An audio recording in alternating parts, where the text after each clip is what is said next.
La Syrie. Il faut bien que l'Occident justifie ce qu'il a appelé, grâce à M. Bernard Kouchner, son droit d'ingérence humanitaire. Oui. L'Occident n'a jamais été humanitaire, jamais. Il est juste aux antipodes de tout ce qui est humain. Et maintenant, plus que jamais. Vous avez parlé des rapports entre les chrétiens et l'islam. Oui. Ici, en Europe, on nous dit que les musulmans sont dangereux, que les chrétiens doivent avoir peur. Et hier, ce que vous avez dit, c'est un peu le contraire.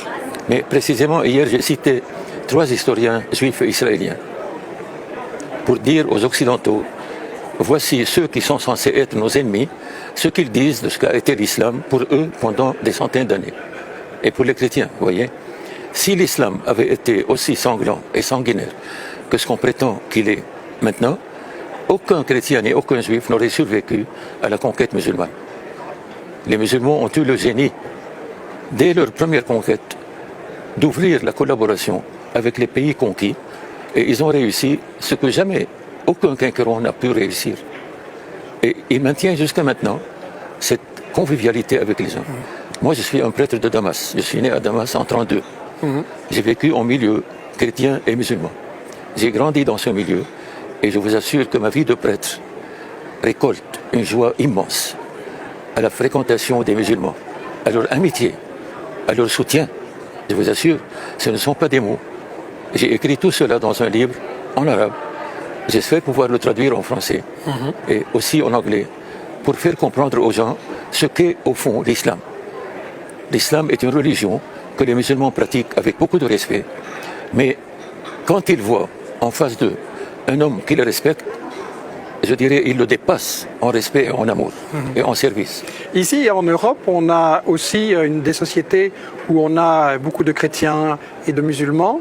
Et globalement, ça se passe bien, mais on voit aussi une forte montée de l'islamophobie et un sentiment, il faut avoir peur des musulmans, c'est des terroristes.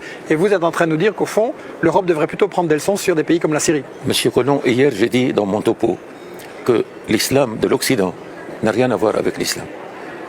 Les Occidentaux, vous avez eu malheureusement le génie de créer une société musulmane à l'intérieur de vos sociétés occidentales, une société refermée sur elle-même. Vous ne lui avez pas donné la possibilité de s'intégrer, de vivre avec vous comme partie prenante de vous.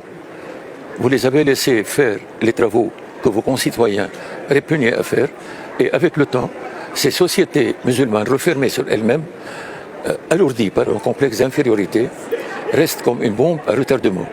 Et ce que l'Occident a créé aujourd'hui de toutes pièces, comme je l'ai dit hier, de ce qu'ils appellent le terrorisme musulman, c'est une fabrication strictement occidentale que l'islam n'a pas connue. Et c'est une fabrication qui risque de rejaillir et qui déjà a rejailli sur la société occidentale. Donc vous dites que ça n'est pas le djihad, ça? Non, non, ah non, non.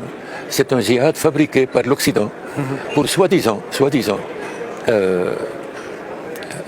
mater le Proche-Orient, le réduire à un état de tribu qui s'entretuent sans plus, sans qu'il y ait aucun État qui tienne debout, voyez. Mais cela, l'islam ne l'a jamais connu. Même dans les périodes les plus despotiques, sous le régime turc par exemple, lors des invasions, il en a vu le Proche-Orient, des bouleversements terribles. Mais le tissu humain des relations entre chrétiens, musulmans et juifs est resté le même. Croyez-moi, je n'exagère pas. Revenez aux historiens. Et revenez surtout aux historiens juifs qui sont censés aujourd'hui dire la vérité plus que jamais.